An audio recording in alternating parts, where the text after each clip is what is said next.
À Dieu soit la gloire, à Dieu soit la puissance. Gloire et louange lui soient accordées, lui qui est le véritable, le rocher des âges, mon Dieu, ton Dieu, le Dieu qui permet que nous puissions nous écouter ce soir, surtout d'être disposés à parler de sa part. Notre vie en tant que chrétien ne dépend que de ce que lui est en train de préparer pour nous. Notre vie n'est que la mouvance de ce que la parole de Dieu est en train de nous conduire. Nous mouvons, nous bougeons en fonction de la parole du Seigneur. Ni t'était la parole du Seigneur, ni si ce n'est pour la parole du Seigneur, nous ne pouvons être que des morts. Nous ne pouvions pas avoir la foi que nous avons en Jésus-Christ. Cette foi nous permet de nous distinguer dans notre manière d'agir, dans notre façon de nous conduire, dans la manière que nous pouvons vivre notre vie en tant que de chrétiens. Vous savez, mes bien-aimés, souvent, dans ce monde, le monde dans lequel nous vivons, ceux qui tombent victimes sont ceux-là qui ont été avertis. Mais ils ont été avertis sans prendre des précautions, sans savoir comment ils peuvent faire pour s'éloigner de tout ce que le Seigneur leur a averti. La parole de Dieu est notre guide. La parole de Dieu est notre lampe. La parole de Dieu, c'est ça la prophétie par excellence. Elle nous dit ce qui doit nous arriver dans le temps à venir. Elle nous confirme ce que nous sommes en train de faire dans le temps présent. Elle nous rappelle ce qui a été vécu dans le temps passé. Ainsi, dans le trois temps de cette parole, nous comprenons que cette parole qui est Dieu, il est le même hier, aujourd'hui et pour toute éternité, il restera le même. Le Dieu qui a agi avec Pierre, le Dieu qui a agi avec Moïse, le Dieu qui a agi avec Aaron, le même Dieu qui a agi avec ceux qui nous ont précédés dans la foi en ce jour, dans ce temps moderne, c'est le même Dieu que nous sommes en train de confesser, l'Éternel Dieu des armées. Je ne saurais pas m'attarder sur ce que nous avons déjà partagé, mais j'aimerais que nous puissions aller de l'avant. Dans la vie telle que nous la vivons, souvent ceux qui tombent victimes dans des circonstances, dans des moments où la vie devient troublée, perturbée, sont souvent les gens qui ont été avertis. Avertis sur ce qui leur arriverait, avertis sur ce qu'ils doivent éviter, avertis sur la manière de se conduire dans la société. Et si ces gens-ci ne savent pas marcher selon la parole, selon les avertissements qui leur avaient été donnés, ces gens tombent toujours dans le piège. Ils tombent toujours à méconnaître la parole du Seigneur. Nous regardons dans la parole du Seigneur Adam et Ève. Le Seigneur a averti Adam. Il lui a dit, Adam, tu mangeras de tous les fruits, tu feras tout ce que tu peux faire dans le jardin, excepté l'arbre de la connaissance du bien et du mal. Adam avait la connaissance de cela. Mais lorsque l'ennemi est venu pour entrer au travers son épouse, Ève, voilà que Ève a lâché. C'est ainsi que le peuple est détruit parce qu'il lui manque de la connaissance. Quand on manque la connaissance, notre vie est détruite. La vie devient dérisoire, quelque chose de sans valeur lorsque nous nous éloignons de préceptes et de principes de notre Dieu. Mais bien aimés, quand nous revenons dans la parole du Seigneur, Paul, l'apôtre, est en train d'écrire à Timothée, avertissant aux chrétiens, avertissant à Timothée, à l'église que Timothée conduisait, ainsi qu'à tous ceux qui étaient tout autour, pour dire que soyez prudents. Dans le dernier temps, dans le dernier jour, voici ce qui arrivera. Voilà la manière que les gens se conduiront. Voici comment les gens seront égoïstes, fanfarons, ennemis du bien. Les gens se feront des doctrines de démons. Ils auront de la démageaison à écouter la bonne parole du Seigneur. Ils s'éloigneront de plus en plus de cette parole qui est digne. Alors, de cet avertissement, nous regardons aujourd'hui, dans l'église aujourd'hui, dans la communauté, dans la société, à ce jour, nous trouvons qu'il y a une dépravation de mœurs. Les gens se sont détournés de la parole du Seigneur. Ils se sont éloignés de Dieu. Ils ont commencé à commettre ce qui n'est pas digne. Ce qui avait été averti, ce qui a été dit, voilà, c'est ce qui est en train d'arriver à ce jour. Nous regardons la conduite même dans l'Église, la conduite même au milieu de chrétiens, nous regardons cette conduite n'est pas tellement appropriée. Il y a tellement de choses que nous vivons dans notre société, il y a tellement de choses que nous sommes en train de voir dans l'Église. Nous regardons, nous nous posons ces questions.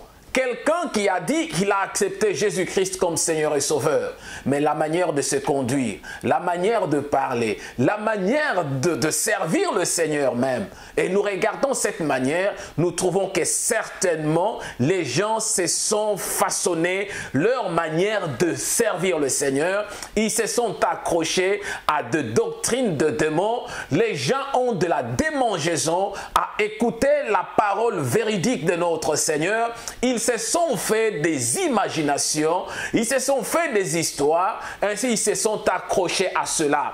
Parce que nous trouvons dans la vie actuelle, à cause de ce que le Seigneur avait averti, nous trouvons que les gens marchent à l'encontre.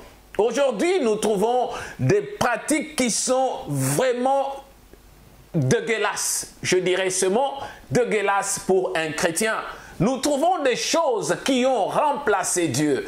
Les gens ont remplacé des idolâtries à la place de notre Seigneur. Les gens commencent à adorer l'huile, à adorer de l'eau, à adorer le sel. Et ils se sont référés à cela comme étant le matériel de leur foi.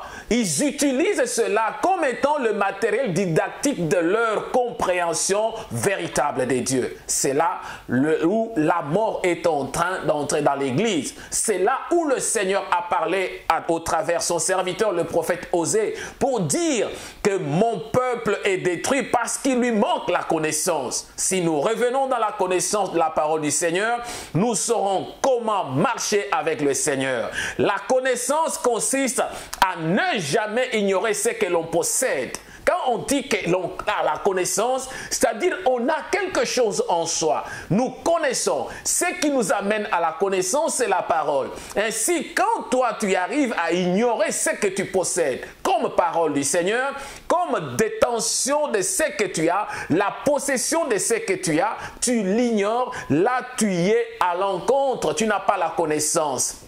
Sinon, mon bien-aimé, si toi, tu ne sais pas t'accrocher à ce que tu as, mon bien-aimé, tu ne parviendras jamais à saisir les promesses attachées à ta vie. Les promesses attachées pour ta destinée, ces promesses ne peuvent être acquises que par le chemin de la connaissance de notre Seigneur. N'ignore jamais la parole du Seigneur que tu as.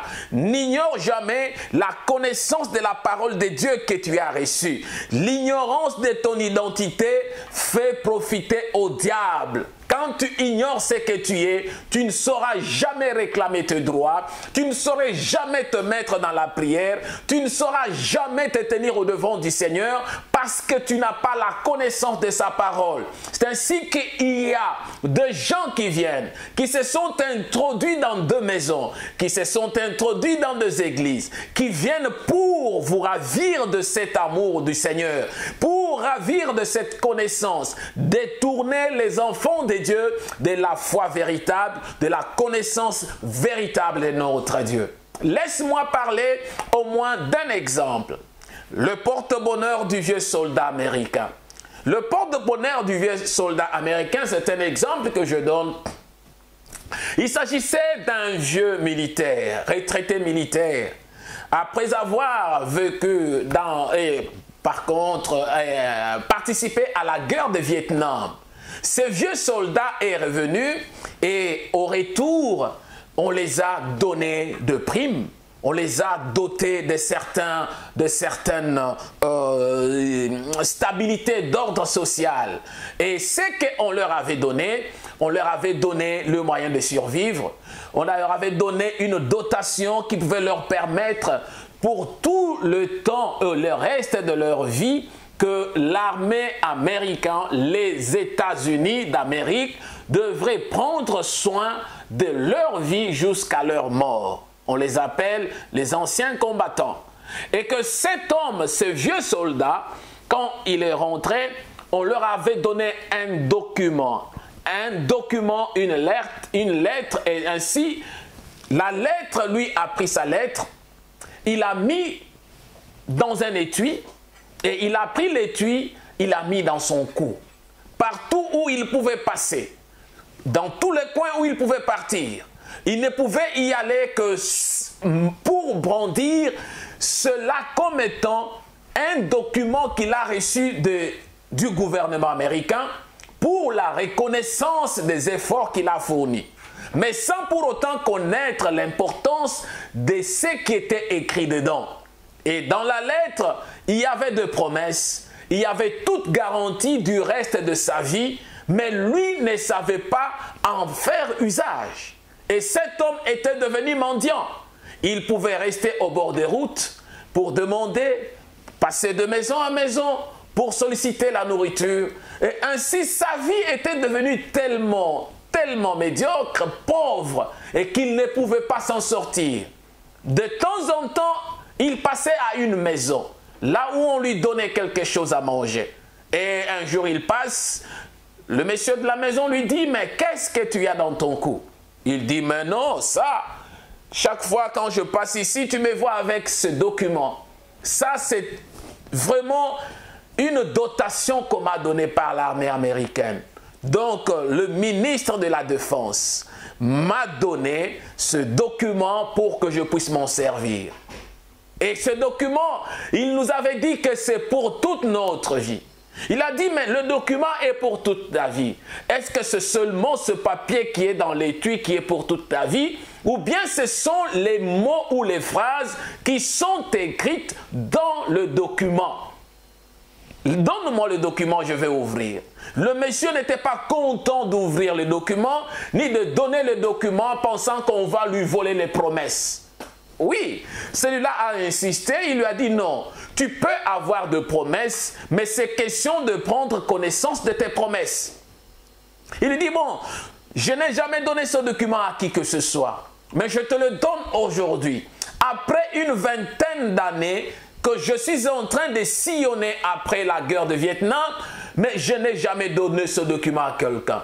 Il ouvre le document, on sait lire dans le document que toi, voilà, après la guerre, tu as une dotation, tu seras payé autant d'argent par mois, tu auras une solde, tu auras ceci. Toutes les promesses étaient écrites et il lui fallait seulement aller à sa banque pour commencer à percevoir le droit qu'il avait, les promesses qu'il avait. Mais lui, dans l'ignorance de ce qu'il détenait, cet homme sillonnait de route en train de mendier. C'est ça l'exemple des chrétiens aujourd'hui.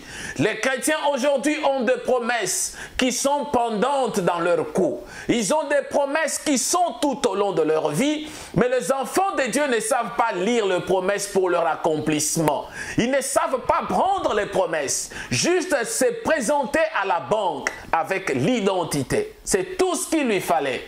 Présente-toi à la banque avec cette lettre et ton identité. Et dès que tu te présentes, ton compte sera crédité. Voilà, il lui fallait cela. On devait lui donner de l'argent, mais lui n'était pas en connaissance de cet argent.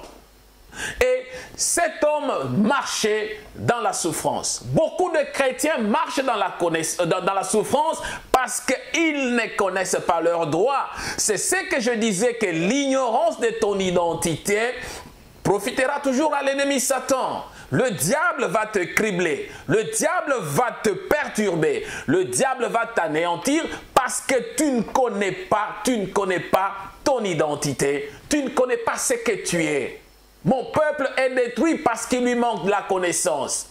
Tu vas commencer à aller auprès de gens, auprès des charlatans, auprès des gens pour demander que ces gens-là puissent t'aider du jour au jour, au moment où tu ignores la force que tu as. Les promesses pendantes qui sont dans ton cou, les promesses pendantes que le Seigneur t'a données, si tu ne sais pas en faire usage, mon bien-aimé, il te sera difficile. Tu commenceras à marcher comme ces vieux soldats retraités de la guerre de Vietnam et qui est en train de marcher sans avoir et sans connaissance ce qu'il doit.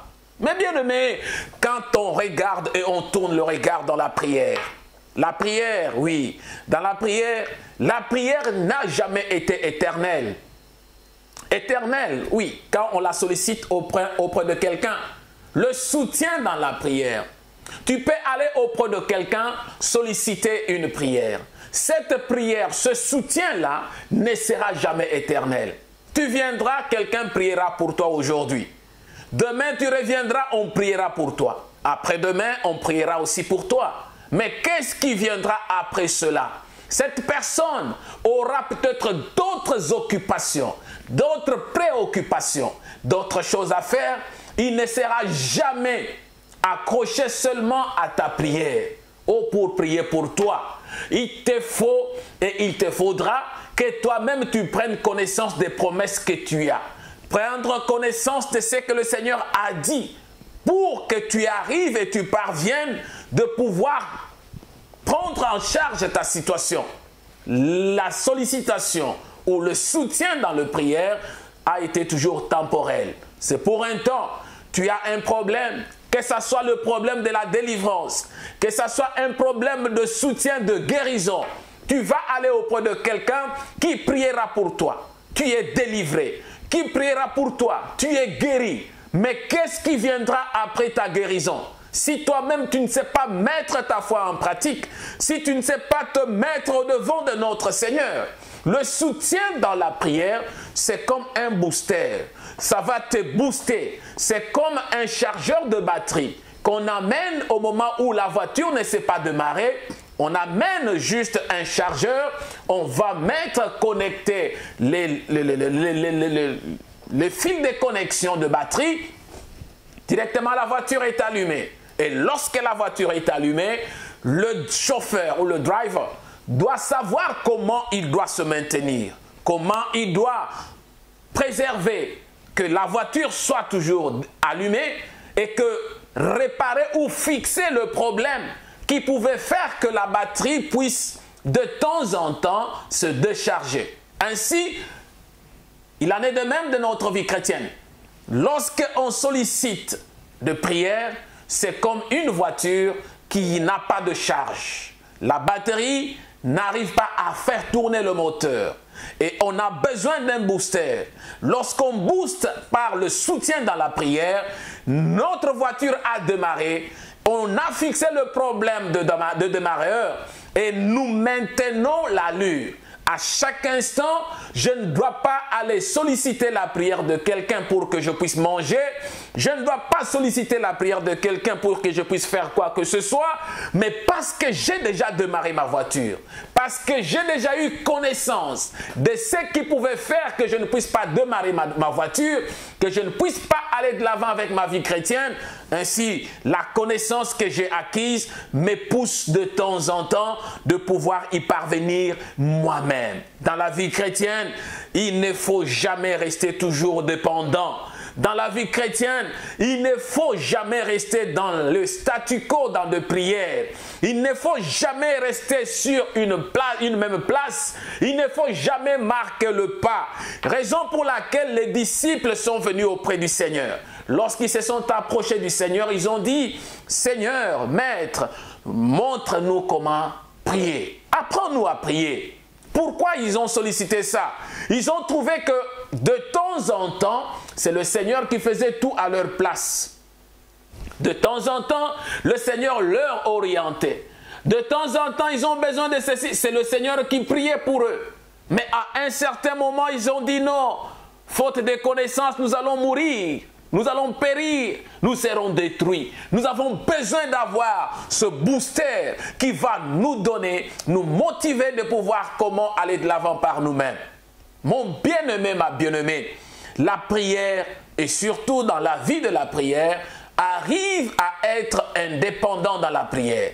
Arrive après le soutien que tu peux recevoir d'un frère, d'une sœur, de ton pasteur, de ton encadreur, de toute personne qui peut être à côté de toi. Solliciter une prière n'est pas une mauvaise chose. Mais quand on sollicite la prière, on doit savoir comment maintenir notre allure, maintenir notre vie de prière, maintenir notre attitude au-devant de notre Seigneur. Ta croissance, mon bien-aimé, ta croissance dans la connaissance. Quand tu grandis dans la connaissance, cela est un facteur qui est vraiment attaché à ta maturité. Si toi, tu ne sais pas être mature, tu n'arriveras jamais à grandir. En tant que chrétien, le plus important est que tu parviennes à exercer ta foi dans la connaissance exacte de la parole du Seigneur. Parviens à ça. Exerce la foi dans la connaissance de la parole du Seigneur. Exerce ta foi dans l'attachement de la parole du Seigneur. Exerce ta foi en approche avec notre Dieu. Par nos prières, mes bien-aimés, nous pouvons défier les circonstances adverses de notre vie. Il y a des circonstances qui nous arrivent. Il y a des situations qui nous arrivent. Mais si nous devons toujours rester dépendants de ceux qui sont à côté de nous, ceux qui sont au-devant de nous, notre vie ne grandira jamais, ne croîtra jamais. La maturité est un facteur qui est très important, qui dépend et qui nous pousse à grandir. Quand je ne sais pas grandir, un enfant qui n'arrive pas à se tenir debout par lui-même, on l'a toujours aidé avec une trotteuse. À un certain moment, l'enfant doit se libérer de la trotteuse, commencer à marcher lui-même. Mais si toi, tu es un chrétien qui n'arrive jamais à marcher seul, dépendant toujours de la trotteuse, ta foi n'a pas encore grandi. Tu ne sais pas encore t'approcher du Seigneur. Là, il y a un problème de connaissance. Mon peuple est détruit parce qu'il lui manque de la connaissance. C'est ça ce qui amène aujourd'hui les chrétiens à pouvoir se laisser emporter par n'importe quoi, à tomber dans le piège que Paul avait averti à Timothée. Et les chrétiens deviennent les instruments qui sont utilisés au profit de certains marabouts, au profit de certaines personnes qui viennent détruire leur connaissance. Parce que le chrétien n'est pas mature. Parce que le chrétien n'arrive pas à supporter le poids de ce qui est au-devant de lui. Il va chercher toujours la dépendance.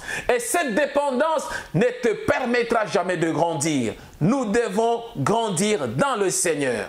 Avant de terminer, nous devons comprendre une chose. L'œuvre de la croix a fait de nous les héritiers pleinement conscients de notre identité. Au travers de cette œuvre de la croix, nous sommes devenus vraiment totalement, pleinement conscients de notre identité. Parce que le Seigneur a tout fait pour nous et nous devons avoir la connaissance de savoir que non, maintenant l'œuvre de la foi, l'œuvre de la croix plutôt, nous permet de nous découvrir, de découvrir notre identité, de pouvoir être des conquérants au-devant de nos promesses, de conquérir ce que le Seigneur nous a promis. C'est au travers l'œuvre de la croix. Notre foi doit être nourrie, notre foi doit être alimentée, notre foi doit être en bonne santé. La Bible nous dit que celui qui est en lui est plus fort que celui qui est dans le monde. Celui qui est en moi, quand tu es dans le Seigneur, quand le Seigneur est en toi, toi tu es plus fort que celui qui est dans ce monde. C'est dans 1 Jean 4,4. Et si nous comprenons cela, que le Seigneur est en nous, nous serons plus forts que ce qui est dans ce monde dans lequel nous vivons. Nous saurons comment faire face au devant des défis de la société, au devant des défis de notre vie, au devant de tout ce qui peut entraver, entacher notre vie chrétienne, de nous éloigner de notre Seigneur. Aie confiance en sa parole, mon bien-aimé. Aie confiance dans la parole du Seigneur. Aie confiance au devant de ton Dieu. Aie confiance au devant de lui. Car la Bible nous dit dans Marc 11, 24, « Tout ce que vous demanderez en priant, croyez que vous l'avez reçu et vous le verrez s'accomplir. » Nous voulons nous arrêter par là pour dire que si nous faisons confiance en Dieu, tout ce que nous allons demander en priant, tout ce que nous allons chercher en priant, tout ce que nous voudrons en priant, la Bible nous demande d'avoir la confiance, de croire que nous l'avons reçu et nous verrons cela s'accomplir. Marc 11, 24. Que le Seigneur bénisse sa parole pour cette semaine. Que le Seigneur te fasse du bien, mon bien-aimé. N'accepte jamais de rester dans le statu quo. Ne sois pas comme ce vieux soldat retraité, un retraité militaire, un vieux combattant, un ancien combattant qui marchait avec son étui dans le cou. L'étui était pendant, mais tandis que dans l'étui, il y avait les promesses du Seigneur. Tu as des promesses de Dieu pour ta vie, tu as des promesses pour ta croissance, tu as des promesses pour la connaissance de la parole du Seigneur. Ne te laisse pas influencer par les circonstances de temps. Ne te laisse pas influencer par quoi que ce soit. Le soutien dans la prière, disais-je, elle est bonne, mais elle est temporelle. Aujourd'hui, on priera pour toi. Demain, on priera pour toi. Après-demain, on priera pour toi. Mais le jour qui suivront, qu'est-ce que toi tu feras? Il faut que toi tu grandisses. Il faut que toi tu découvres ton identité. Parce que quand tu ignores ton identité, cela est au profit du diable. Tout ce qui est révélé, les choses que le Seigneur a toujours averties, et ce sont les choses pour lesquelles les gens tombent le plus souvent. Dans la maison, quand tu regardes bien, dans un couple, vous verrez que ce qui est interdit dans la famille ou dans le couple, ce qu'on interdit, c'est ce qui arrive souvent. C'est là que les enfants ou les autres membres de la famille chercheront à découvrir pourquoi on leur interdit de ne pas faire cela. Et le Seigneur a besoin que nous, en tant que chrétiens, puissions arriver à la connaissance véritable de sa parole. Que le Très-Haut bénisse sa parole. Le Dieu de gloire nous assiste dans son amour, dans sa bonté. À Dieu soit la gloire et nous nous rencontrerons prochainement. Le vôtre, le pasteur Francis Longo, pasteur de l'Assemblée chrétienne Peniel à Cork, en Irlande. Que Dieu vous bénisse.